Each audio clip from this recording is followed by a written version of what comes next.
강연에 앞서 노무현 재단 경남지역의 김해시지의 김세희 지회장님의 인사 말씀이 있겠습니다.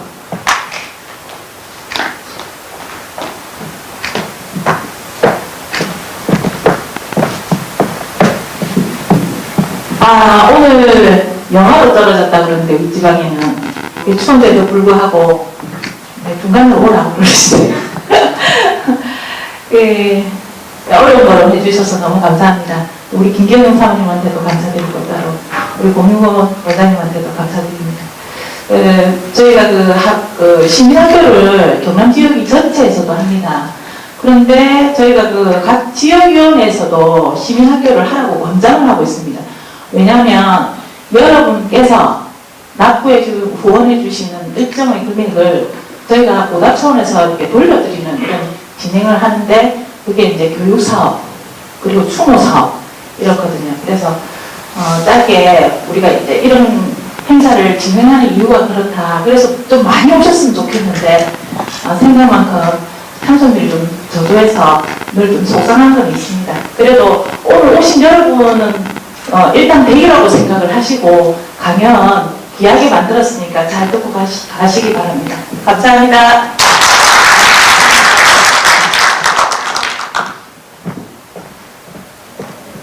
네, 그러면 오늘 강연해 주실 강사님을 소개해드리겠습니다. 서울의 소리 대표로 계시는 백은종 대표님을 소개합니다.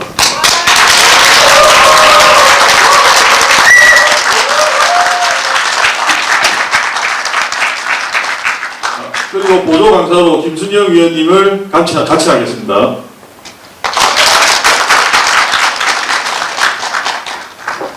반갑습니다.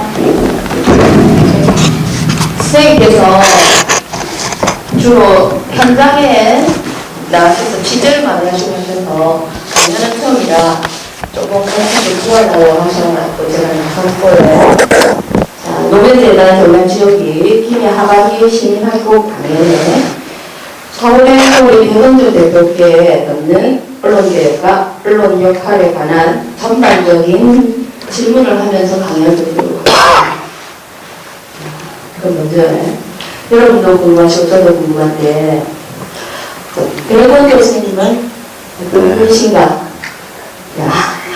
그리고 또 다 아시겠지만 노무현 대통령 탄핵 때 분신을 하셨어요. 그러니까 선생님 소개와 함께 분신하셨던 그때 간략하게 들어보겠습니다. 예, 여러분 안녕하세요. 날씨도 추운데 이렇게 많이 참석해 주셔서 감사합니다. 제가 응징 취재는 많이 했고 가서 혼내고 야단치는 건 많이 했는데 강연은 두 번째인 것 같아요. 사실은 저는 그렇게 깊이 있는 어떤 그 학문을 한 가지를 이렇게 공부한 게 아니고 그냥 인터넷 언론을 하면서 전반적으로 이렇게 기사를 보면서 제가 활동을 하고 있어서 어떤 전문적인 지식은 없지만 현장에서 보고 느꼈던 부분은 누구보다 저는 많이 봤기 때문에 그런 부분에 현실 감각은 저는 있다고 생각하고요. 저는 응징 언론 서울의 소리 백은종입니다. 응징이 뭐냐? 응징이 굉장히 무시무시한 말로 여러분들이 알고 계시겠지만 전에는 응징이 금기어에 있었어요. 어떤 정당 성명서나 언론 보도에 응징이란 용어는 안 들어갔는데 저희가 응징이란 용어를 쓰면서 요즘에는 정당 성명서나 언론도 응징을 쓰는데 사실은 응징은 어떤 규탄 이런 용어보다 훨씬 좋은 용어다. 어학사전에서 보면 응징은 잘못을 깨달아 뉘우치도록 어떤 제재를 가하는 건데 우리의 제재는 혼을 내는 겁니다. 정확한 어떤 팩트를 가지고 잘못한 사람들을 찾아가는데 그 대상은 누구냐? 잘못을 하고도 어떤 법적 처벌을 받지 않거나 또 반성하고 사죄하고 거기에 걸맞는 행동을 하지 않는 이런 사람들을 또 찾아가는 대상은 사회적인 어떤 기득권을 가진 강자를 저희가 찾아가서 응징 언론으로서 응징 취재를 합니다. 저희 많은 분들이 응징 취재를 하게 되면 그 언론이 왜 공정하게 중립에 서서 취재를 해야지 큰 소리 치고 그러냐. 그런 말씀을 하시는데 저희는 이미 응징 언론으로서 공표를 하고 활동을 하기 때문에 저희는 충분히 그분들에게 답해 줄 수 있다 이겁니다. 저희가 응징 언론을 하게 된 이유가 뭐냐 오늘 강의의 주제인데, 그러면 과거에 제가 한 15년 전부터 제가 이야기를 해야 될 겁니다. 저는 보통 여러분들보다도 더 평범한 사람이었을지도 모릅니다. 저는 2004년도에 제가 분신이라는 그런 행동을 한 게 지금 여러분들한테 무슨 자랑스럽게 이야기할 일도 아니고 제가 좀 지혜스럽지 못한 행동이라고 먼저 말씀드리면서 다른 분들은 그런 일을 해서는 안 된다 이런 말씀을 먼저 드리면서 이 얘기를 하겠습니다. 제가 그 분신을 하게 된 이유를 말씀드리는 건 그 시작부터 이제 이 응징 언론이라는 언론을 하게 됐기 때문에 말씀드리겠습니다. 당시에 90년 후반기에 노무현이라는 사람을 알게 됐고 이제 부산에서 낙선하면서 여러분들도 다 아시는 얘기라 부디 깊이 말씀드릴 건 아니지만 그래서 지역 감정 타파라든지 이런 그 명분을 가지고 부산에서 계속 낙선을 하는 그분을 알게 됐고 그 당시에 저도 젊었을 때부터 어떤 그런 정치적인 그런 일에는 적극적으로 행동으로 나서서 개인적으로 활동을 해왔지 제가 단체에 들어가서 일을 하거나 이런 일 없었습니다. 일개 그 조그만 사업을 하면서 평범히 살아오다가 90년대 노무현 대통령이라는 분을 알게 됐고 그래서 2002년도에 노사모도 가입했고 사실은 노사모에서도 오프에 나가서 사람들과 교류하고 활동하는 게 아니라 동네 노사모 활동을 하면서 정치적인 활동을 활발히 했다고 저는 말씀드릴 수 있겠습니다. 사실은 10대 때부터 김대중 대통령 어떤 유세장도 찾아갔고 60항쟁 때는 그 광교에 있었고 서울역에도 있었고 등등 그런 어떤 민주화 운동이 벌어질 때마다 현장에서 참여는 하는 그 정도지 특별하게 어떤 리더로서 이런 일을 한 일은 없다. 먼저 말씀드리고 2002년도에 이제 노무현 대통령이 된 후에 저는 조그만 구두 가게를 하고 있었어요. 구두 가게를 했는데 그 주변에 있는 많은 그 정말 모르고 무식한 사람들이 그런 이야기를 한다면 이해하고 넘어가겠는데 쟁쟁한 서울대 출신 연대 출신들이 노상 저한테 하는 얘기가 고졸 출신 노무현이 대통령 돼서 나라가 시끄럽다는 등등 이런 얘기를 많이 했죠. 굉장히 많이 서로 논쟁을 해왔고 이런 가운데 이제 탄핵 사태가 벌어지고 그러면서 정말 이건 아니다 이런 생각이 들었습니다. 제 성격을 먼저 말씀드리면 저는 어릴 때부터 누가 협박이나 매로서는 다 실을 수 없는 달래야만 듣는 잘못했다는 얘기를 한 번도 해보지 않고 자란 그런 고집쟁이였습니다. 그래서 그런 어떤 논쟁이 벌어져도 굉장히 과격하게 논쟁을 해왔고 분노도 남보다 좀 더 강했죠.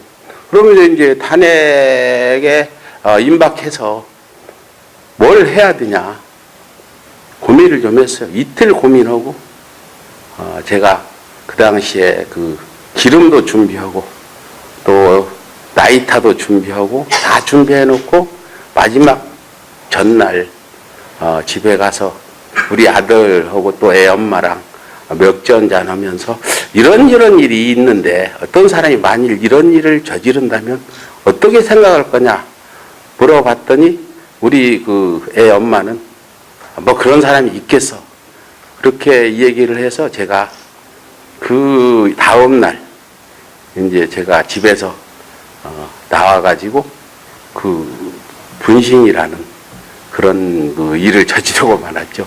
사실은 저는 굉장히 성격도 급하지만 일을 할 때는 굉장히 치밀하게 꼼꼼히 진행을 하는데 결정하기 전까지는 항상 많은 고민을 하지만 결정한 뒤에는 전혀 망설임 없이 밀고 나간다. 내가 어떤 일을 결정했을 때 그걸 내가 의심하면 다른 사람 먼저 안다. 사업을 하거나 뭘 하더라도 내가 결정한 후에는 후회하지 말라. 전혀 100% 잘 될 거라는 그런 신념을 가지고 해야 된다는 생각으로 지금까지 좀 일을 하고 있는데요.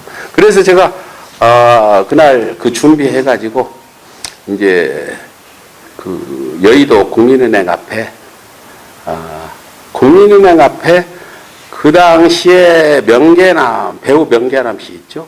그 다음에 이상호 등등이 한 300~400명 정도가 이제 탄핵 반대 촛불 집회를 하는데 제가 어느 정도 친밀했냐면 혹시나 불이 붙지 않을까 봐서 나이타를 7개를 준비했고요.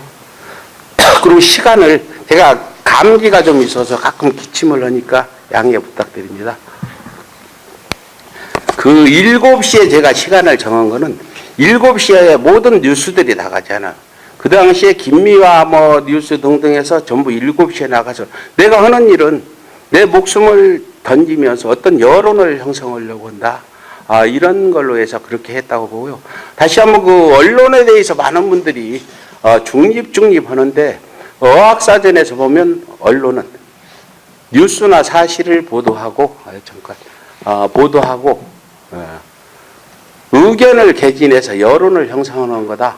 그래서 저희 응징 언론은 여론을 형성할 때 개인이나 집단의 이익을 위한 여론을 형성하는 거냐, 어떤 공익을 나라와 민족을 위한 여론을 형성하는 거냐, 거기에 차이점이 있어서 언론의 역할이 굉장히 중요하다. 지금 현 사회에서 언론의 역할은 여론을 어떻게 형성할까, 이 부분을 중점을 두고 가야 되는데 각종 그 이익 집단들이 자기 이익, 검찰은 검찰대로, 재벌은 재벌대로, 또 언론은 언론대로 자기 이익 집단들의 이익을 위해서 여론을 형성하는 과정에서 기레기 소리를 듣고 있다. 이 정도까지 말씀드리겠습니다. 네, 다음 질문 드리겠습니다. 안티 이명박 대변지로 그리고 기타 사회 현안에 대해서 서울의 소리를 장관하셨지요. 근데 그리고 그 이유 때문인지 조계사에 피신하셨어요, 그죠? 그때 상황에 대해서 좀 자세히 알려주시고. 안티 이명박 그러면 여기 회원으로 가입하신 분도 한두 분 계실 줄로 압니다. 경상도 창원 쪽에서 많은 분들이 가입을 하고 활동도 했는데 제가 먼저 왜 안티 이명박에 제가 활동을 하게 됐냐, 요건 꼭 말씀드리고 싶은 게 노무현 정부 때 제가 병원에 입원해 있는 2004년 6월 15일 총선에서 4월 15일 총선에서 152석으로 그 열린우리당이 다수의 의석을 차지했어요. 저는 엄청난 어떤 사건이 벌어졌다. 이제 제대로 자리를 잡아서 갈 거다는 생각했는데 그 당시에 지금 현 그 자유한국당 전신인 한나라당이 그해 8월에 환생경제라는 연극을 하면서 경제 망가졌다, 경제가 무너졌다. 지금도 똑같은 거예요. 그걸로 해서 노무현 정부를 압박해가는데 그게 먹혔다는 거예요. 그 당시에 다시 한번 말씀드리면 언론, 뭐 진보 보수 언론을 포함해서 진보 인사들까지 한 사람도 노무현 정부의 편을 들어주는 사람이 없더라. 그걸 보고 또 지금 요즘에 태극기를 들고 강화문에 나가서 문재인 타도를 외치는 사람들, 이 사람들 같은 그런 부류들이 있었는데 그게 바로 누구냐? 신해안수 지금 신해식, 그 다음에 국민행동본부 서정관 등등이 많은 그런 지금보다는 좀 약했지만 그 당시에도 그런 활동을 하는데 경찰도 그 사람들을 대해서 서정관 같은 사람은 2002년부터 노무현 정부 말까지 그 활동을 해왔는데 단 한 번도 입건조차 안 했고 심지어 노무현 대통령 사진을 받고 다니고 이런 것들을 봐왔죠.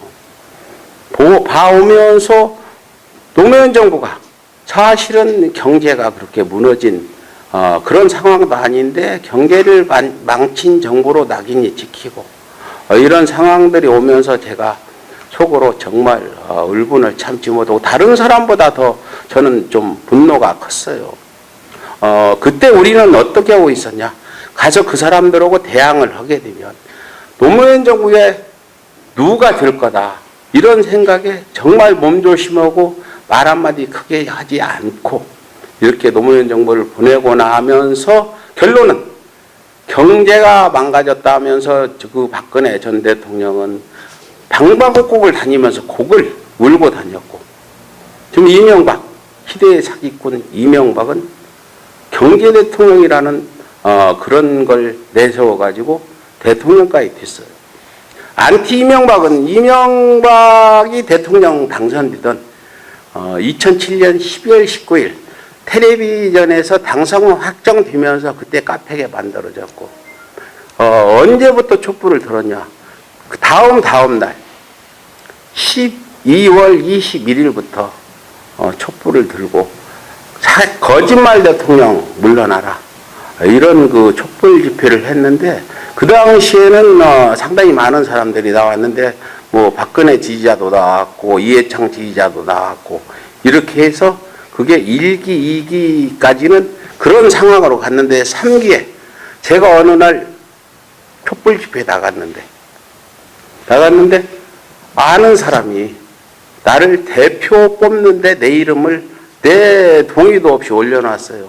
당시에 나는 그래도 혼자 열심히 노력해서 조그만 공장을 하나 운영하면서 그런 데로 이제 자리를 잡아가는데 그 사람이 이제 대표로 올려놓는 바람에 제가 맡게 되는데 저는 아까 말씀드렸듯이 무슨 일을 하게 되면 한 가지뿐이 못하거든요. 한 가지 제가 해서 거의 사업도 그렇고 대부분 잘 해왔어요. 근데 그 일에 빠지니까 이제 공장도 그만두고 제가 2008년 5월 2일 날 청계광장에서 대규모 그 촛불을 일으키면서 그 당시에 60% 가던 이명박 정부의 지지율이 9월 달에는 10%대까지 떨어진 일이 있었죠.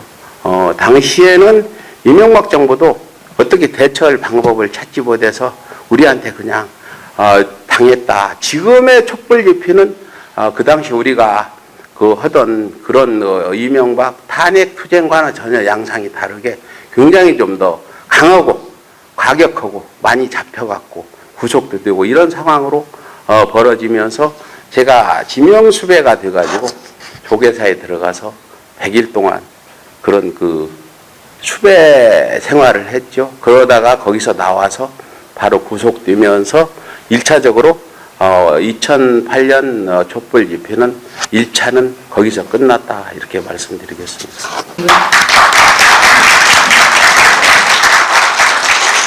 자, 이런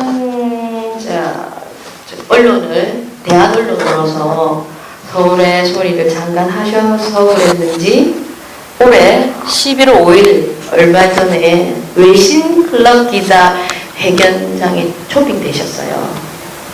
거기서 이제 뭐 강화문 집회하고 우리 서초하고 여의도 집회 차이점에 대해서도 논평하시고 하셨는데 외신 클럽 기자단에 대해서 좀 생소해서 알려주시고 또 어떤 말씀을 해주셨는지 좀 알려주세요. 그 외신 기자 클럽에서 저한테 연락이 와가지고 과연 광화문 집회와 그 서초동이나 여의도 집회의 다른 점이 뭐냐?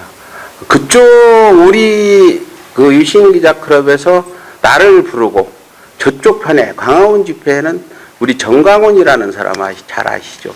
그 사람을 불러가지고 날짜 다르게 2번 이제 기자회견을 하게 됐는데 제가 말씀드린 건 우리 촛불 집회 역사 효순이 미순이 때부터 노무현 대통령 탄핵 촛불 그다음에 2008년 광우병이라고 하는데 저희들은 이명박 탄핵 촛불 그렇게 해서 이어져 오면서 박근혜 촛불 그 집회가 결국 혁명까지 성공시키는 계기가 됐다. 촛불 집회 뭐냐? 촛불 집회에 우리가 정의하는 것은 집단 지성과 이익 집단의 싸움이다. 저는 이렇게 정의를 했죠. 우리 대한민국의 민주주의 정신이 제대로 서 있는 이런 깨어있는 시민들이 이 집단 지성이 그 이익 집단의 기득권과 맞서 싸우는 이런 촛불 집회고 저쪽에 그 정광훈이나 광화문에서 하고 있는 태극기 집회는 우리와 다르게 그 자기들의 어떤 기득권을 지키기 위한 또 자기들이 권력을 잡기 위한 이런 그 집회다 이렇게 제가 거기서 말씀을 드렸고 그 다음날 정광훈 목사가 와가지고 뭐 굉장히 황당한 이야기를 해서 다시 우리가 가서 취재도 해봤는데 정말 요즘엔 그 정광훈 목사라는 분이 우리 측을 많이 도와주고 있더라 이런 생각이 들어요. 그분이 청와대 앞에서 지금도 그렇게 도로를 점거하고 문재인 뭐 넥스 새끼 뭐 목을 따 이러면서 하면서 기독교인들이 굉장히 그 정광훈에 대한 그 거부감이 90%를 넘는다.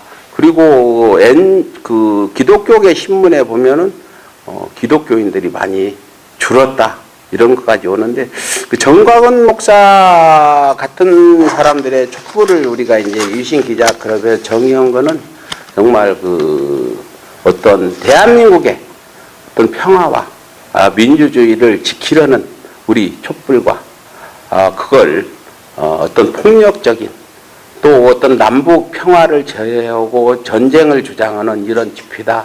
저희 이렇게 기자들한테 이야기를 드렸는데 제가 기억이 잘 안 나서 제대로 말씀을 못 드렸습니다. 아무튼 제가 대한민국의 촛불에 대해서 유신 기자 클럽에서 저 같은 사람 불러다가 기자회견을 했다는데 저는 굉장히 왜 나를 불렀을까 이런 생각을 했는데 곰곰이 생각해보면 2008년 이후에 이명박 탄핵 촛불부터 시작해서 그것도 제가 처음 했고요. 박근혜 그 탄핵 촛불 집회도 사실은 10월 그 29일 날 첫 번째로 청계광장에 열렸는데 우리가 이 촛불 집회에 대해서는 지금 서초동 집회까지 우리가 많은 그 역할을 했다.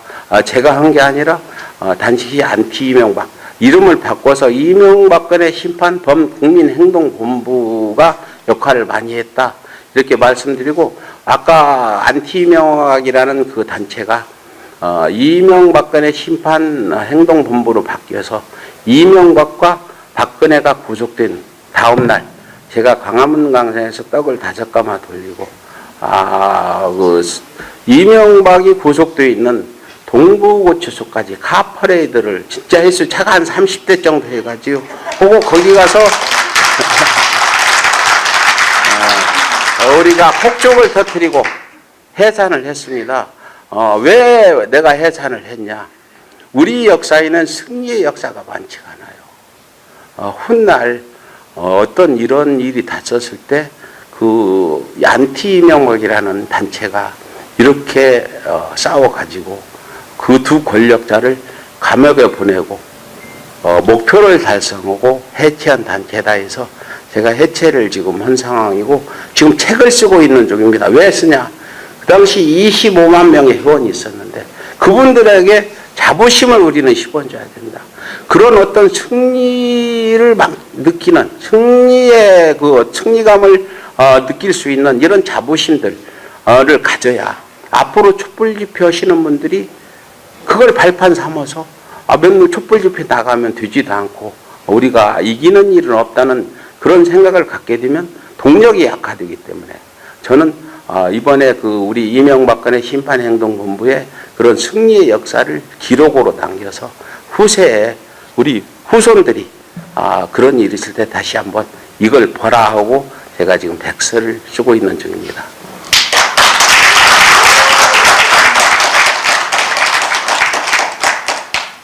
저희가 노무현 정부 때 언론들의 그런 걸 봐오면서 당시에는 안티조선 운동은 좀 했죠. 그러나 뭐 하나 그 언론들이 타격을 받지도 않았고 저희가 안티명박 2008년도에 회원이 거의 20만 됐을 때 당시에 조선일보 폐기만이라는 방을 만들어 가지고 광고 불매 운동을 했더니 5월달 한 달 했는데 타격받았죠. 조선일보 지면이 거의 반으로 줄고 그런 상황이 있었어요. 그러다 그 운동이 지속적으로 되지 못해가지고 지금 이런 상황까지 왔는데 저희가 그 이명박 그 대통령 취임 이후에 이제 취임도 하기 전에 제가 그 깃발을 들고 청와대 가서 그 여러 가지 이명박은 정말 대통령을 해서는 안 되는 사람이다. 거짓말쟁이다. 이런 그 활동들을 수없이 해왔어요. 매주 했으니까. 근데 어느 언론 하나, 인터넷 언론이라도 취재해 와서 한번 써주지도 않더라. 상당히 쇼킹한 얘기잖아. 아니, 대통령이 취임도 안 하고 당선되자마자 저 사람들이 저러고 다니니까 좀 이상해서 그런 기사가 나올 법도 한데, 이명박 대통령이 당선되고 언론도 그렇고 시민사회단체도 숨을 죽이고 있었어요.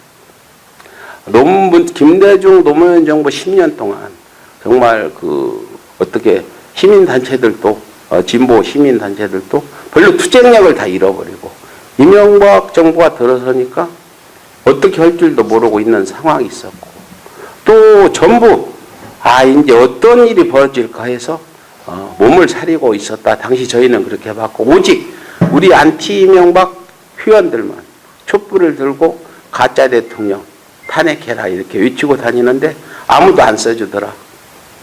두 번째, 이제 2010년도에 이명박 정부가 우리 단체와 저 개인에 대해 심한 사찰에 들어가서 제가 굉장히 대한민국에서 이명박 정부의 사찰을 받은 사람이 여럿 있지만 저는 별로 이야기를 안 했지만 굉장히 많은 사찰을 당했고 그런 피해를 당해왔어요.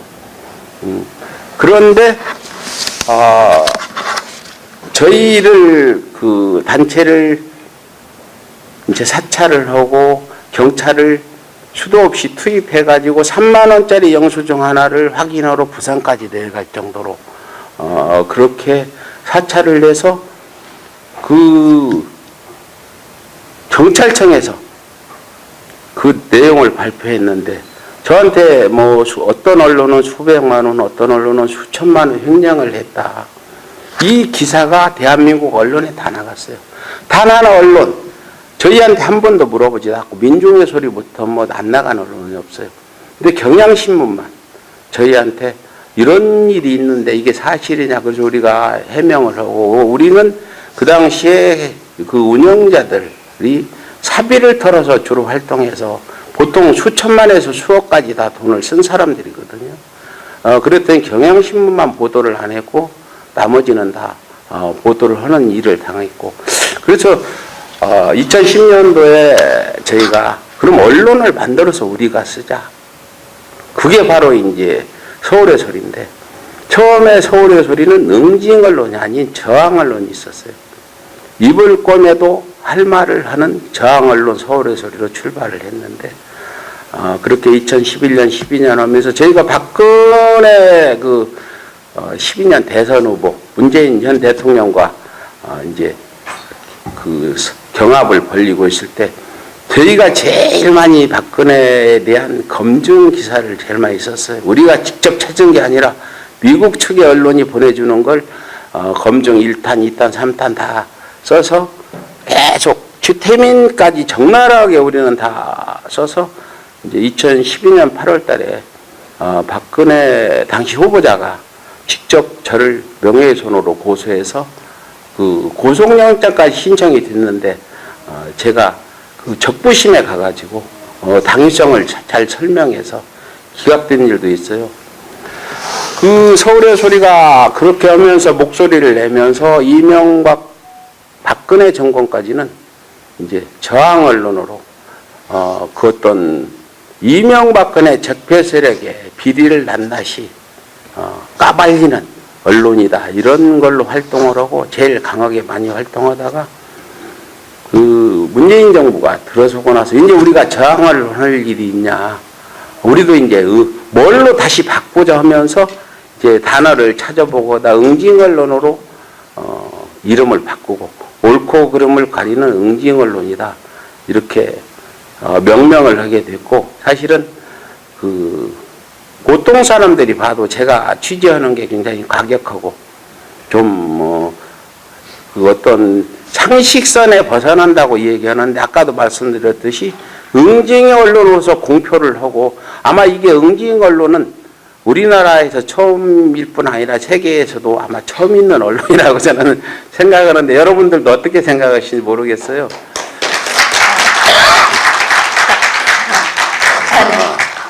더 해야 돼. 제가 응징 언론을 하면서 계속 이야기하지만, 대한민국에 나 같은 사람 한 사람 정도는 있어야 되는 거 아니냐. 지금까지 모든 언론이 제대로 해왔다면 저 같은 사람이 필요 없는데, 지금 갈수록 언론의 행태들은 자기들의 이익만 취하고 왜곡하고 그렇잖아요. 뭔가 언론에서도 개혁이 일어나야 되는데, 대한 언론이라고 많이 뉴스타파도 생기고 국민TV도 생겼는데, 그 사람들이 생겨서 언론이 변한 게 있냐? 그렇지 않아요. 그래서 제가 응징 언론하는 첫 번째 목표는 제가 뭘 나타내려고 하는 거 아니고, 저를 알리려는 것도 아니고, 이게 아니고, 어떤 그 동기부여를, 왜 여론을 형성하는데 동기부여를 어떻게 할 거냐.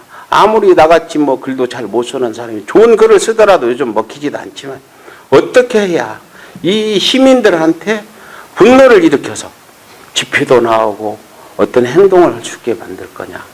이게 바로 응징 언론을 하는 목표라고 보시면 되고, 여기에 바탕은 조선혁명 선언문에 단재 신철 선생이 100년 전에 쓴 거 있어요.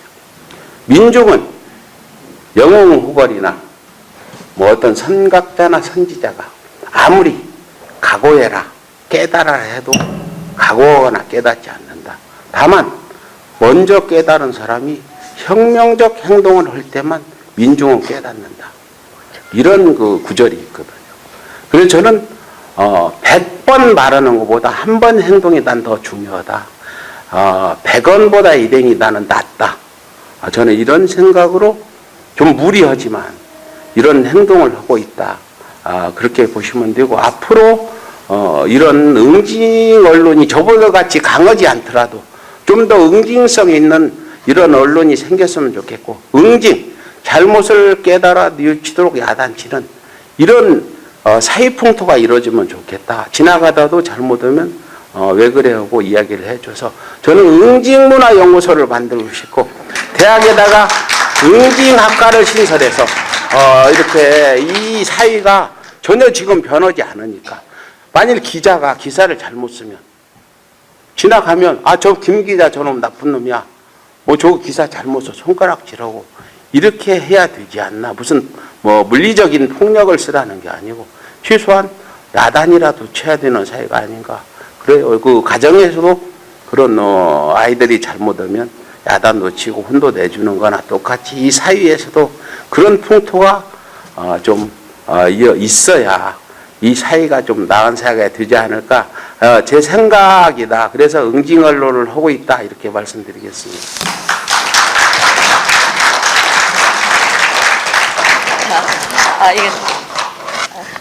네, 갑자기 드는 생각이었습니다, 선생님.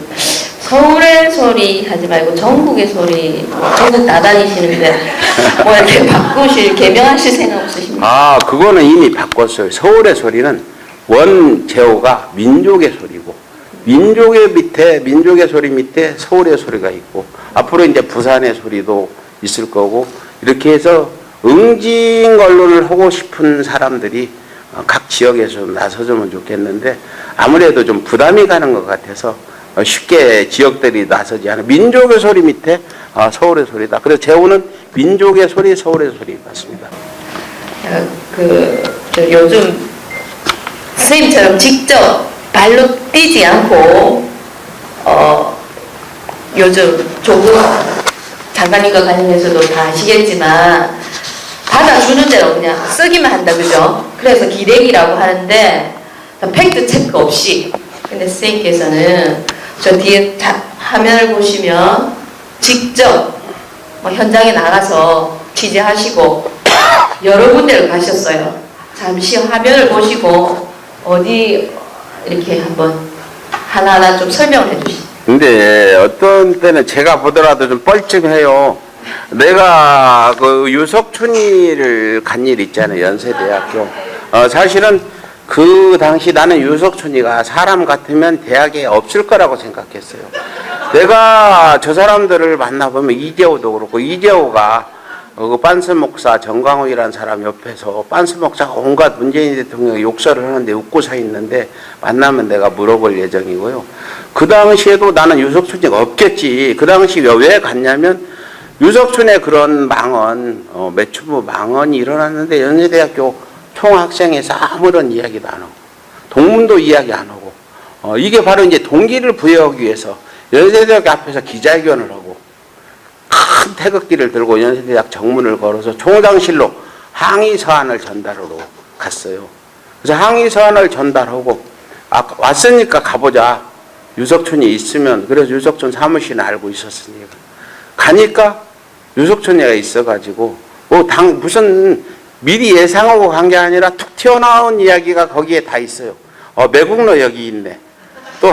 또 거기서 적절한 게 홍준표도 똑같은 놈이지. 이런 얘기들이 나오는 그런 제가 나중에 봐도 내가 왜 저랬지?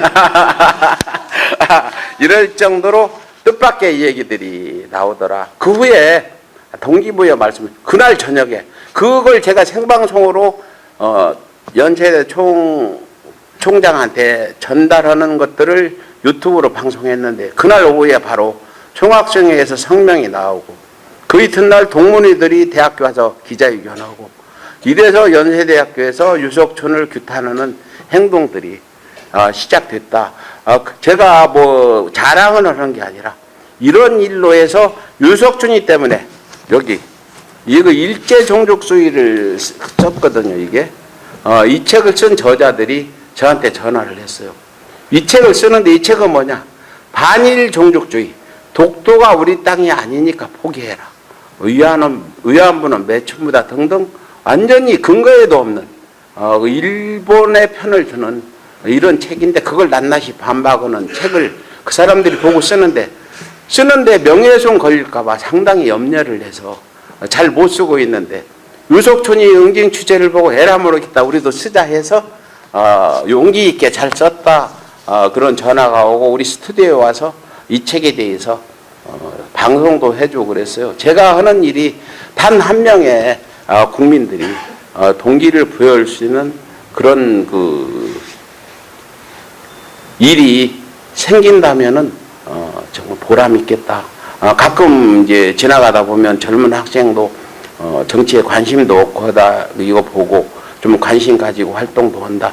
또 어떤 여성분들도 그런 말씀할 때 제가 우리 활동은 우리 쪽에 있는 사람들, 이미 깨어 있는 사람들을 위한 메시지가 아니라 중도에 있는 사람이나 반대쪽에 있는 사람에 전달하는 메시지들이 필요하다. 많은 유튜버들이 있는데 저쪽 유튜버들, 신의 한수나 정교재 같은 유튜버들이 지금 특히나 신의 한수는 거의 폐륜 방송을 해서 지금 폐륜 방송으로 낙인 찍힐 정도로 그렇게 됐는데 저희가 이런 유튜브나 서울의 소리 기사를 쓸 때 저희는 가능하면 어떤 진영 논리로 쓰기보다는 중도에 있는 사람들이 이걸 보고 이게 옳은가 보다 생각할 수 있게 그래서 그쪽 사람들을 한 명이라도 설득시킬 수 있는 그런 응징 언론이 됐으면 좋겠다 이런 생각이 들고 어제도 유니클로 매장에 가서 좀 야단을 쳤는데 많은 사람들이 정치적인 어떤 성향이 있는 사람들 아닌 사람들이거든요. 마지막으로 이 부분에 말씀드릴 건 많은 사람들이 표현의 자유 이야기하는데 저는 표현의 자유와 내국은 다르다. 표현의 자유가 내국을 넘어서는 안 된다. 유석춘이 같은 이용훈이 같은 사람은 표현의 자유를 넘어선 내국 행위를 하기 때문에 끝까지 우리가 응징 취재를 할 거다 말씀드리겠습니다.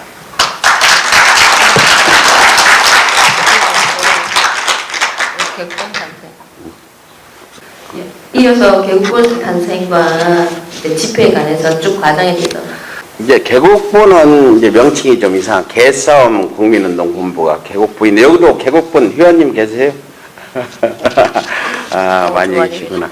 이게 탄생한 거는 제가 만든 건 아니고 우리는 이제 그 이명박근혜 탄핵 범국민행동본부가 해체를 하고 그 조직을 적폐청산의회 행동본부로 명맥을 이어오고 각종 그 활동을 하고 있는데 이게 그 일본 아베 경제 침략이 왔을 때 이제 그 시사타파 이종원 대표가 개싸움 국민운동본부를 만들 때는 조국 장관 사태가 있기 전이라 이런 사태는 있을 줄 모르고 사건은 일본의 그 경제 침략에 우리가 대응하기 위해서 우리가 싸우겠습니다. 우리가 개싸움을 할 테니까 문재인 정부는 잘 처리해 나가십시오. 이렇게 해서 만든 건데 사실은 여러분들도 느끼겠지만 일본의 경제 침략에 대해서 굉장히 문재인 정부가 잘하고 있다.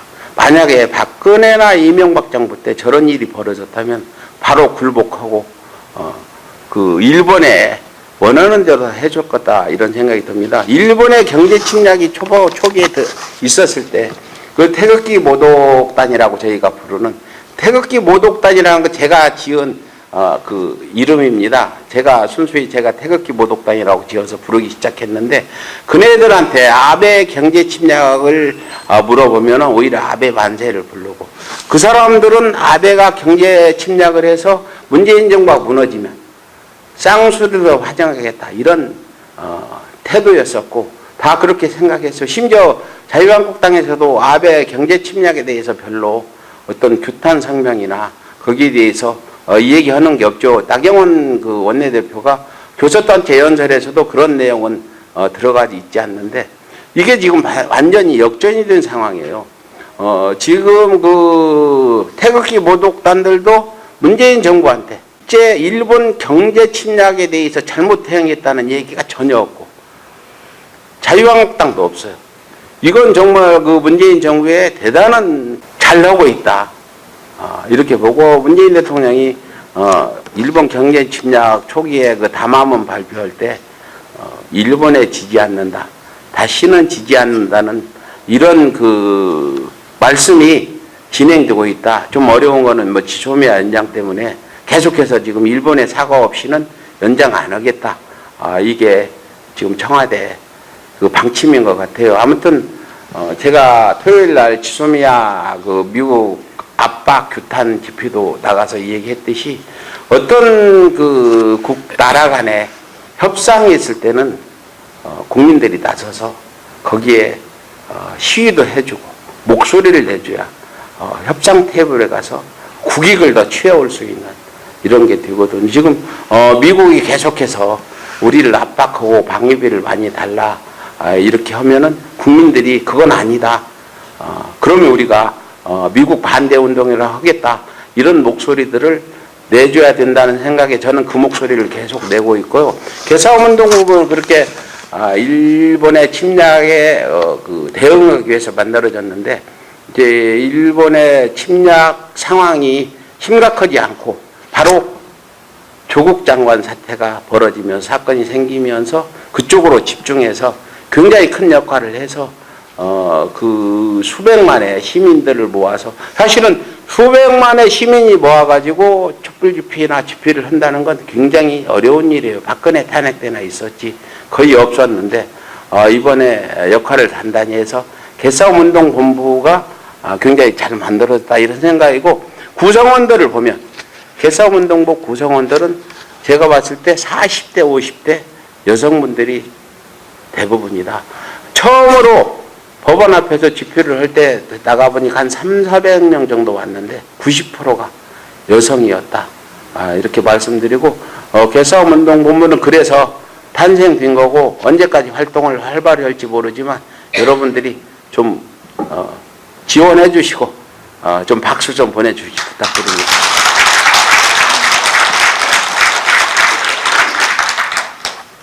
이번 주 말고 11월 30날 마지막 날 10월 3일 때문에 한 번 더 집회가 있습니다. 서울에서. 그때 대구에서도 벌써 그날 차 대절을 위해서 지금 벌써 안내문 외자보가 올라왔더라고요, 대구에는. 근데 그분의 말씀은 지금 서초동에서 시작된 검찰 개혁, 공수처 설치 이제 그 집회가 여의도로 이어져 가지고 12월 3일 날 그게 이제 그 국회에 상정이 되잖아요. 이번에 만일 그 패스트트랙 사법개혁, 정치개혁과 함께 이제 그게 통과될 가능성이 높다. 지금 문재인 대통령도 분명히 해야 된다. 여당도 할 거다 이러는데 만약에 제 생각은 그래요. 패스트트랙 그 공수처 설치 법안이 통과되지 않는다면 검찰의 기세는 더 등등해져서 어디로 칼날을 들이댈지 모를 정도 되고 이번 국회에서 그 법안이 통과되면 검찰의 기는 저는 꺾일 거라고 보기 때문에 저희는 어떤 방법을 써서라도 이제 11월 30일 날 집회를 하고 그 후에 이제 나흘 있다가 패스트트랙 법안이 상정되니까 이걸 통과시키는데 모든 역량을 깨어있는 시민들은 쏟아 부어야 된다. 이게 정말 문재인 정부의 성패가 달린 이런 중요한 시기다고 저는 보고 있거든요. 그래서 저도 정말 응징할 건 응징하고 뭘 하더라도 이번 그 12월 3일 그 중요한 날에 우리가 기필코 공수처 설치 법안 또 뭐 수사권 조정 이런 것들을 통과되도록 힘이 되고 만약에 그 서초동 촛불 이런 거 없이 노무현 정부 같이 가만히 손 놓고 있었다면은 지금 문재인 정부 굉장히 어려워졌을 거예요. 여러분들이 촛불 하나 든 게 힘을 실어줬고 서초동에 뭐 200만이라고 뭐 300 하는데 얼마 모인지는 자세히 모르겠지만 그 촛불 집회가 있는 날 청와대가 나는 밝아진 것 같아요. 해가 뜬 것 같아요. 그렇게 어려움에 처해 있다가 그게 힘이 돼가지고 지금 잘 헤쳐나가고 있잖아요. 문재인 대통령 지지율도 높아지고 있고 지금 자유한국당은 스스로 지금 저렇게 구렁텅이 속으로 빠져들어가는 상황이라 이번 촛불 집회에 여러분들이 나서주지 않았다면 과연 이런 결과가 왔을까? 얼마나 중요한 집회인지 말씀드리면서 11월 30일도 마찬가지다. 여러분들이 그래도 수십만 수백만이 와서 국회를 압박함으로써 전해들이 공수처 설치 이런 부분에 대해서 강력한 반대를 못할 거다 이렇게 생각하고 한번 짚어보십시오. 박근혜 탄핵 때 우리가 수백만 뭐 200만 나와서 촛불을 드니까 그 당시 새누리당 의원 63명이 탄핵에 찬성하는 결과가 나왔잖아요. 지금은 그때같이 지금 촛불을 무서워지는 않는 것 같아요. 그러나 이번에 공수처 설치 법안이나 이런 사법개혁 법안들이 다른 야당에 의해서 저지가 되고 한다면 그 사람들 우리가 응징해야 된다 저는 생각해요. 이건 정말 그 대한민국 앞에 미래가 걸린 중요한 일이고 검찰의 이런 그 말도 안 되는 이런 그 권력을 휘두르는 검찰 칼을 휘두르는 걸 막아내기 위해서는 이번에 기필코 통과시켜야 된다. 그래서 다시 한번 여기서 12월 30일 여의도에서 5시에 집회가 됩니다. 11월 30일 5시에 집회가 있으니까 여러분들이 좀 힘드시더라도 많이 좀 참석해 주시기를 부탁드리겠습니다.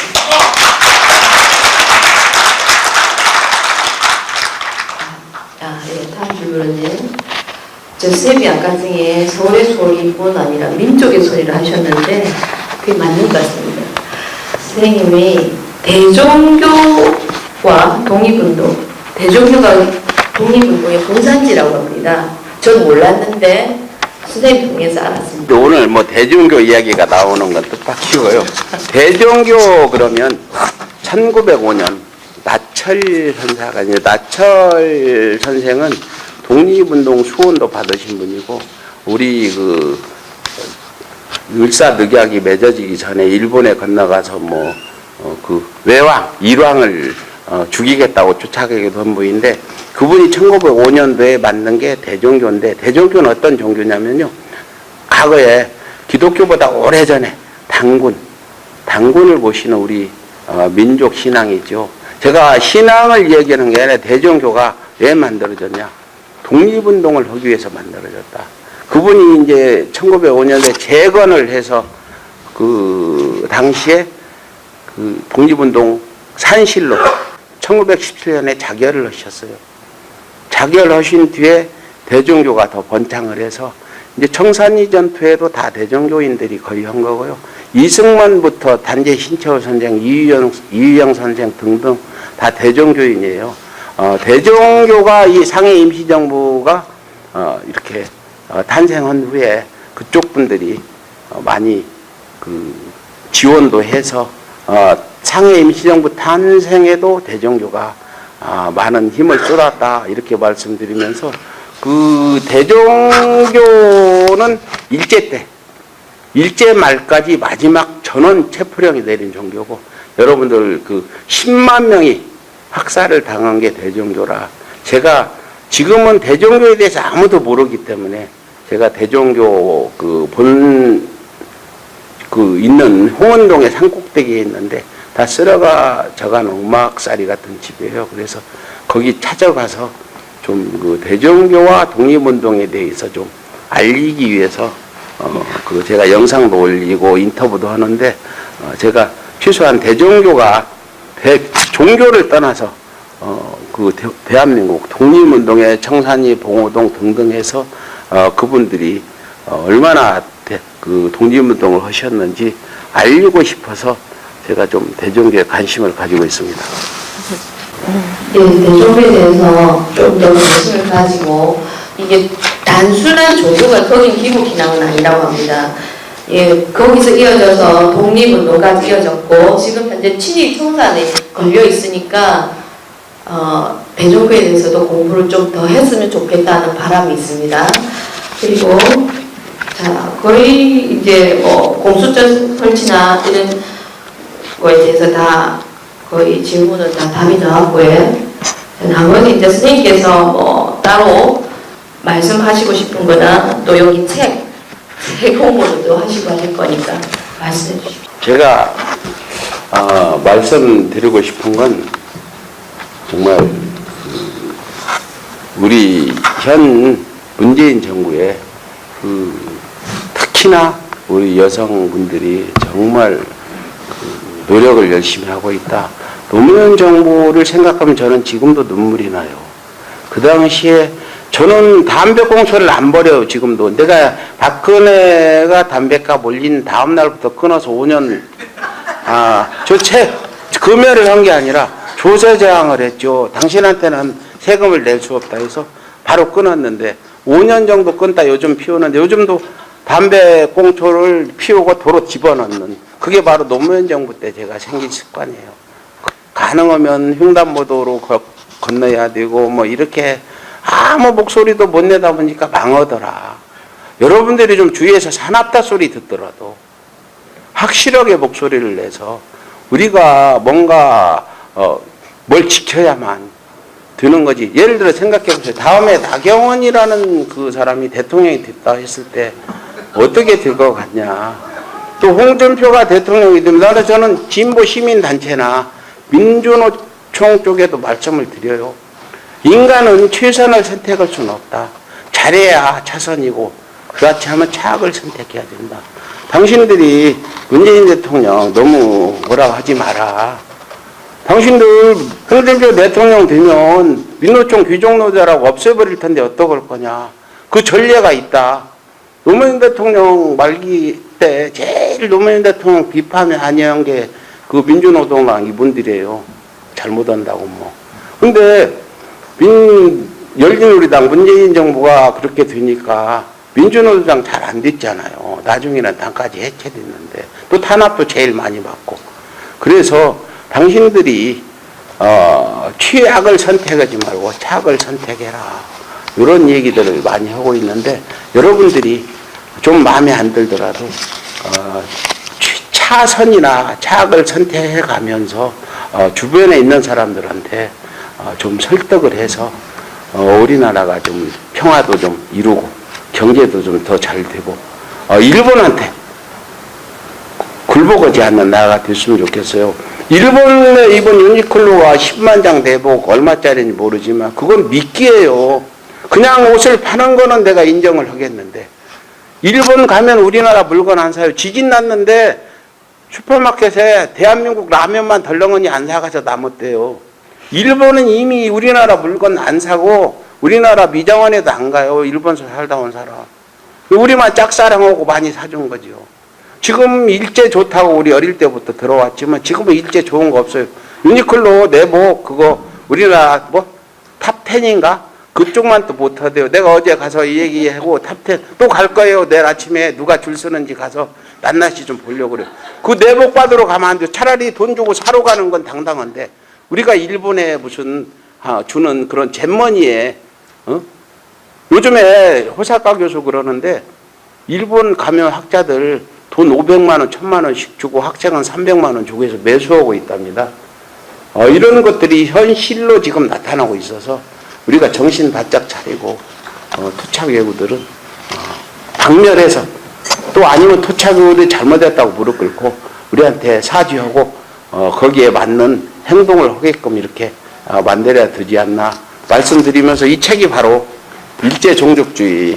지금 제가 분노하고 이용훈이를 제가 지금 만나러 갈 거예요. 수요일에 갈 건데 그 책을 일본어판으로 냈는데 바로 일본어판 예매 때부터 베스트셀러로 올라가서 뭐 2, 3일 만에 10만 부가 팔렸대요. 생각해 보세요. 이용훈이가 지금 독도도 포기해라 한국당 아니다 이런 내용 등등인데 이걸 일본 사람들이 일본 사람이 썼다면 이해가 되겠지만 대한민국의 학자라는 사람이 표현의 자유라고 쓰는데 나는 표현의 자유를 넘어선 매국노라고 보기 때문에 저 사람은 심하게 말하면 척살당해야 맞지 않나 이런 생각까지 하는 거죠. 그래서 우리 자긍심을 걸고 자존심을 걸고 이 책을 일제종족주의를 반일종족주의보다 많이 팔자 해서 내가 이 책을 선전해서 일단은 베스트셀러에는 올려놨는데 아직 그 많이 안 팔리는 것 같아요. 서울의 소리에서 사실하는 게 아니고 가면은 일제종족주의 치면 막 10% 할인해서 팔고 있으니까 그 우리 도서관에 가서 막 신청하세요 이거 그러면 도서관 사야 되니까 이렇게 해서 사람은 자긍심을 지킬 줄 알아야 제대로 사는 거죠. 그 일본에 그 내복 10,000원짜리 내복 한 벌에 가서 거지같이 줄 서가지고 받으려고 하는 게 말이 됩니까? 지금 한국과 일본은 전쟁 중에요. 경제 침략 먼저 해왔는데 지금 반성 안 하지 않아요. 우리 물건 사지도 안 하고 작년에 차 32대인가 3대 팔았대요. 우리 차. 그 차는 몇만 대 팔았는데 일본 차는. 그런 상황 아시고 좀 자긍심을 지키면서 살자. 토착하고 빼고는 우리 대한민국 그 젊은이들은 제발 좀 그런 비굴한 일 좀 하지 말자.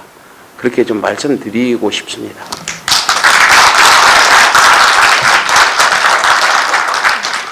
저는 어떤 전문적인 지식이 없어서 강연은 잘 못하지만 현장에서 보고 느낀 것들 말씀드리고 앞으로 강연보다 응진 행동으로 여러분들께 속을 시원하게 해드리겠다. 이렇게 말씀드리고 뭐 저한테 궁금한 거 있으면 좀 선생님, 총장입니다. 네. 저는 서린지 업종에 종사하면서 주위에 목표로 모사하는 사람들이 참 많습니다. 그런 분들이 행정부는 그런 것들을 위해서 상당히 노력을 많이 하더라고요. 근데 그 사람들은 다 그런 분, 한국당을 좋아하고 행정부를 다 싫어한다. 제가 어떻게 설득을 할 수 없어요. 아무리 설득을 해도 그 사람들은 아니라고 합니다. 어떻게 될까요? 저도 좀 많이 버는 거예요. 사실은 문재인 정부 들어서 필요 없는 돈 안 쓰고 정치적으로 많이 벌었잖아요. 지금 그런데 그 문재인 정부에서 주는 노인연금 다 차비해가지고 태극기 들고 나와서 문재인 죽이자 이렇게 하고 있는데 우리 힘을 키우면 됩니다. 그 사람들을 한 사람이라도 설득해서 우리 문재인 대통령 지지율 60% 70% 올리고 이렇게 해서 또 총선도 승리하면 제가 봤는데요. 제 응징 취재로 다니는 사람들 정말 뻔뻔해요. 근데 그 사람들의 특징이 있어요. 강자한테는 약하고 약자한테는 강하다.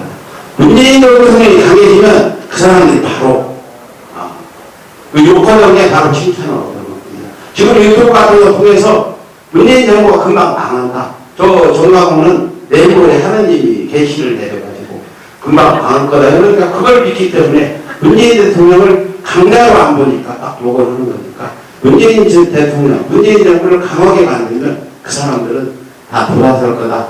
저는 여기까지 말씀드릴 수밖에 없습니다.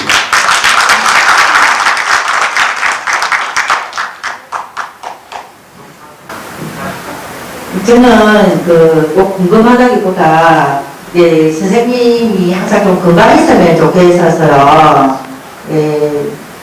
혹시 지금 감기에 걸려서 걱정이 많이 되거든요. 전 선생님 뵈면 약사 김원봉 선생님 같아요. 왜냐면 우리들한테 약사 김원봉 선생님께서 어떤 민중들을 말이나 글로 어떤 단계를 느껴가지고 뭔가 자극을 주는 머리를 때려서 도끼로 치는 이런 어떤 그런 깨우침을 준 것 같은데 스님께서 그런 역할을 너무 잘하셔서 김은봉 스님처럼 좀 이렇게 그런 지금 우리한테는 다 인정받고 계시지만 그런 결말보다는 정말 성공한 예수님 되시면 좋겠고요. 역사에서. 그리고, 이건 아주 개인적인 제 바람인데, 저는 이제 건강하려면, 저녁을 좀 이렇게 굶어야 된다고 생각하거든요. 선생님 이제 저녁 많이 굶으시고, 하늘 건강해지면 좋겠습니다. 네. 그런데 저는 저녁을 굶는데 아침을 굶어요. 아침 안 먹은 지가 30년이나 됐는데, 제 스스로 저를 반인반수라고 해요. 호랑이가 며칠 굶는다고 못 뛰어다니냐. 저는 무더위 30도가 넘는 무더위에서 집회를 12시간씩 저는 막 춤추고 뛰잖아요. 이렇게 보셨죠? 유튜브에서. 그리고 12시간 해도 저녁에 집에 들어오면 바로 피곤해서 자는 게 아니고 컴퓨터 일을 한 2시간 하고 새벽 한 2시 돼야 잠이 올 정도예요. 제가 이렇게 살 수 있는 건 이 대한민국에서 나보다 행복한 사람이 있으면 나와봐라. 나한테는 내일이 없어. 오늘 최선을 다해서 살기 때문에 내일이 없으니 아무 걱정이 없는 거예요. 항상 긍정적이고 화가 났다도 바로 그러니까 그 하루 24시간 중에 잠자는 시간 빼고 어느 정도 긍정적으로 사냐. 저는 5분만 걱정하고 싶어요. 나머지는 전부 즐겁게. 저는 굉장히 막 재미있게 이렇게 사는 사람이에요. 그래서 혈압도 110에 70. 당뇨도 없고 뭐 저는 한 30년은 더 하려고 그러니까 걱정 마십시오.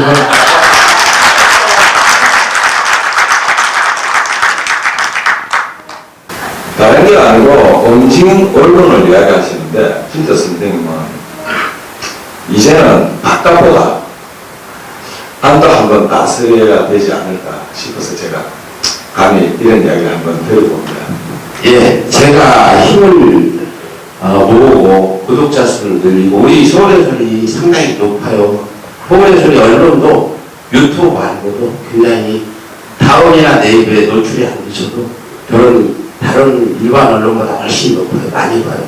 제가 힘을 모으는 건 노무현 대통령 때 내부 총리를 하는 사람들이 있죠. 만약에 내부 총리를 한다면 정말 제가 힘을 더 많이 키워서 그런 일을 못하게 아까 말씀했듯이 막기 위한 대책이 있습니다. 그 중에 한 가지 제가 경고로 말씀 이 자리에 드리겠는데 그 사실은 많은 문재인 정부 들어서면서 어떤 공사나 이런 데 가시는 분이 계시잖아요. 그분들이 제가 어떤 비리나 저지르는 사람이 있다면 정말 문재인 정부 말기까지 당신들이 거기 가서 그래도 월급 연봉 1억 정도 받고 좀 덜 받는 사람도 있지만 절대 부정을 하지 마라. 그래서 제가 주시해 보고 있습니다. 많은 그런 공기업에 있는 사람들이 부정을 저지른다면 저한테 굉장히 혼났더라. 이한테 정보를 드리고, 거기에 들어간 분들은 월급만 가지고도 잘 먹고 잘 살 수 있으니까, 문재인 대통령 임기 말까지 절대 부정하지 말아야지 해서 경고 말씀드리고, 민주당 국회의원 중에 정말 합리적인 비판은 수용이 되지만, 말도 안 되는 이런 일들을 한 사람들이 또 생기겠죠. 시간이 지나면. 노무현 정부 때 그랬으니까. 그런 사람들은 나 혼자 힘이 아니 이 자리에 계신 분들 또 개국분의 우리 여성 무서운 여성분들과 함께 다시는 그런 일을 못 오도록 제가 좀 그 부분에도 굉장히 신경을 쓰고 있는 질문 잘 해주셨습니다. 감사합니다.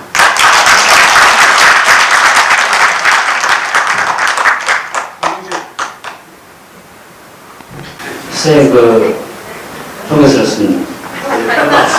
이번에 대검찰청 기자실 들어가서 응기언론 이렇게 막 나무라는 그런 모습 보고 많이 내 속을 좀 많이 풀리고요.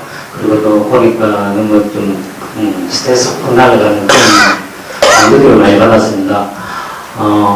그렇게 해주시는 거에 대해서 너무 고맙고요. 제가 이렇게 요즘 언론 보도라든지 조국 사태라든지 뭐 이게 유선방송이라든지 지상파 이런 데 방송하는 것들 보면은 전부 이렇게 받아쓰기 이런 식으로 해서 기사를 만들고 그걸 유포를 하고 그렇게 하고 있는데요. 예전에 응징훈련 하고 계신 선생님 입장으로 봤을 때 이런 언론들을 뭐 조금 바꿀 수 있는 그런 방법이라든지 아니면은 이런 선생님의 심정이라든지 그런 걸 보고 싶습니다. 그리고 개선할 수 있는 그런 방법이 좀 없을까 한 말씀해 주시면 고맙겠습니다. 개선하고 싶은 마음이야 뜻같지만 그게 잘 안 되는데 과거에는 기자들이 현장에 나가서 취재를 많이 하고 그랬어요. SNS가 없을 때는 현장에 안 나가면 모르니까. 근데 기사라는 건 저도 제가 기사 25,000개를 베꼈습니다. 직접 나가 쓰지는 않았지만 제가 10년 동안 하루 10개 정도 계속 써왔어요. 아마 나보다 많이 쓴 사람 없을 거예요. 이 기사 쓰는 거는 기자의 마음에 따라 다르다. 좋게도 쓸 수 있고 나쁘게 쓸 수 있다. 근데 과거의 기자들은 사명감이 있었어요. 기자로서 그 어떤 자긍심도 가지고 뭐 사회의 빛과 소금 역할을 하겠다는 이런 생각도 있는데 지금은 기자들 뽑을 때 시험 봐서 보니까 좋은 대학 간 사람들은 저기 부잣집 아들 이런 데서 뽑으니 한겨레 같은 데도 옛날 기자하고 지금 기자는 다르더라. 그냥 앉아가지고 보는 데 주문 쓰고 연합서 보내면 베끼고 이 정도다. 잘해야 국회 정론관에 가서 그 기자회견으로 오면 그거 보도자료 보고 베끼고 이 정도라 굉장히 안타깝다. 기자들이 좀 움직여라. 그렇죠? 카메라 기자들은 많이 움직이는데 카메라 기자들은 사실 아무 힘도 없어요. 찍어다만 줄 뿐이지 결정하는 거는 다른 걸 써서 아까 지금 기능을 어떻게 바꾸냐 딱 있어요. 응징언론 2, 3, 4 응징언론이 많이 생기면 응징언론은 행동을 해야 되니까 그 베끼는 기사는 못 쓸 거예요. 그래서 우리 기자들의 어떤 교육을 좀 시켰으면 좋겠어요. 이렇게 모아놓고 막 2박 3일로 정신교육을 좀 시키는 기자 정신을 좀 심어주는. 근데 대한민국이 상당히 문제가 많은 게 어른이 없어요. 이쪽에서 어른이라면 저쪽서 빨갱이라고 그러고 저쪽서 어른이라면 이쪽에 포착하고 해서 그분의 말씀 지침 주는 그런 분이 안 계시죠. 과거에는 그래도 오베리칸 목사 등등 이런 분들이 계셨는데 지금은 사람들이 어떤 존중하는 그런 마음들이었고 주관들이 강화해서 지금 하는 거는 아까도 말씀했듯이 누군가 나서가지고 행동으로 그분들을 이끌어가는 수밖에 없는데 그게 쉽지만은 않고 이게 언론개혁, 언론개혁 말들은 많이 하는데 어떻게 개혁해야 될지 뭐 조선일보를 폐단시켜버리고 뭐 이런 방법이 제일 좋을 것 같은데 그것도 불가능한 일이고 그 기자들의 그 정신 이걸 좀 바꿔야 되는데 한 가지 예를 들면요 문화방송이 취승호 사장이 가고도 변하지 않았었어요. 작년까지만 해도. 그런데 이제 내부의 어떤 과거 이명박근혜 때 요직들을 찾고 차지하고 있는 사람들이 다 이제 갔는지 요즘에는 잘하고 있죠. KBS도 마찬가지. KBS 언론조합이 3개인가 있는데 새로조만 진보 성향하고 나머지는 뉴라이트예요. 그리고 KBS가 새로조 사람들은 이명박근혜 때도 우리하고 같이 집회했고 그런데도 뉴라이트 성향 사람들이 다 차지하고 있으니까 모두가 그렇게 잘 안 나가는 거죠. 여러분들한테 다시 한번 부탁드리고 싶은 건 누굴 비판할 때 몰아서 비판하지 마요. 국회의원 다 나쁜 놈이야. 기자 다 나쁜 놈이야. 이런 건 안 맡겨요. A 기자 이렇게 좋은 사람도 있는데 B 기자는 나쁜 놈이다.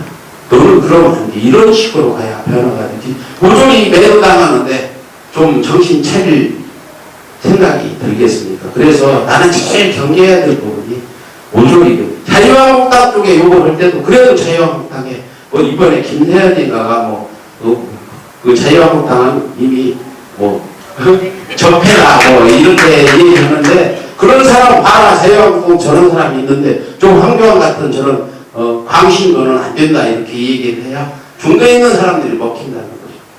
모조리 나쁘다고 그럼 민주당도 모조리 나쁘지 않냐 이렇게 나오니까 우리가 비판하거나 욕을 할 때는 골라서 잘하는 사람과 못하는 사람을 비교하면서 해야 차이가 좀 변할 거다. 저는 응징 취재가 하고 영웅 취재가 있어요. 자주는 못했지만 정말 잘하는 사람 찾아가서 내가 극전이라도 해주고 정말 고맙습니다. 앞으로 그걸 많이 했으면 좋겠어요. 네.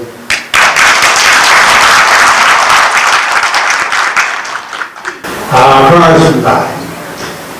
저는 파원으로 보고 우리 기자님과 교대했는데 규제하고 조금 벗어난 그 어려운 현장 취재를 하려고 하면은 아주 많은 체력과 이런 것이 바탕이 돼서 취재를 할 수 있을 것이라고 보고 있습니다.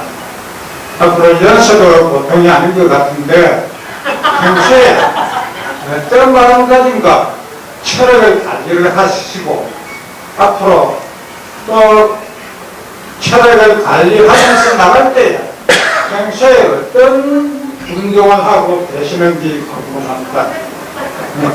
아까도 말씀드렸는데 저는요 2004년 본신할 때 새로 태어날 때 이제 겨우 16살인가 17살이 안 된다.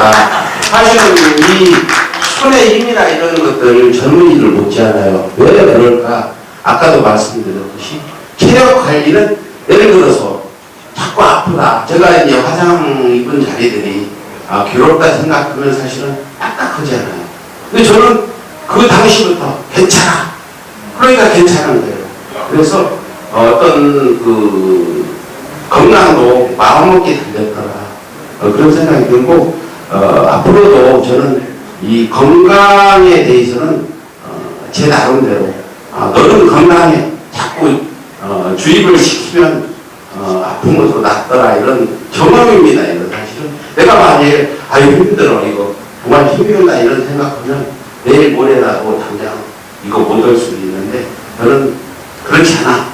나는 건강해. 나는 힘이 넘쳐. 이렇게 생각하고 체력 관리를 하고 있고요. 먹는 것도 우리 요즘에 제일 내가 2004년부터 지금 15년 동안 쭉 살아오면서 정말 어렵게 많이 살았어요.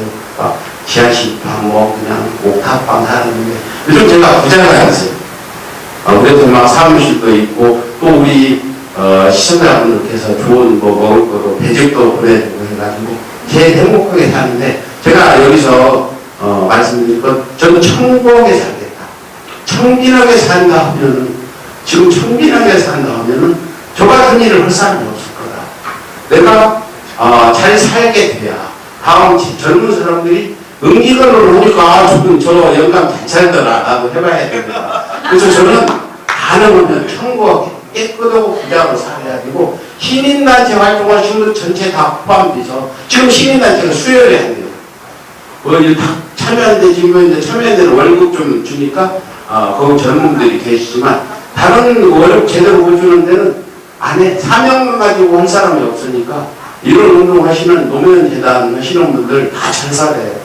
그래야 노무현재단 뭐 이사도 하려고 그러고 서로 하려고 그러고 그래서 저는 마음으로는 정말 청구하게 깨끗하게 뻘끔하게 잘 살다가 죽어야 내 후배자가 많이 쉽게날 게 아니냐 그런 생각입니다.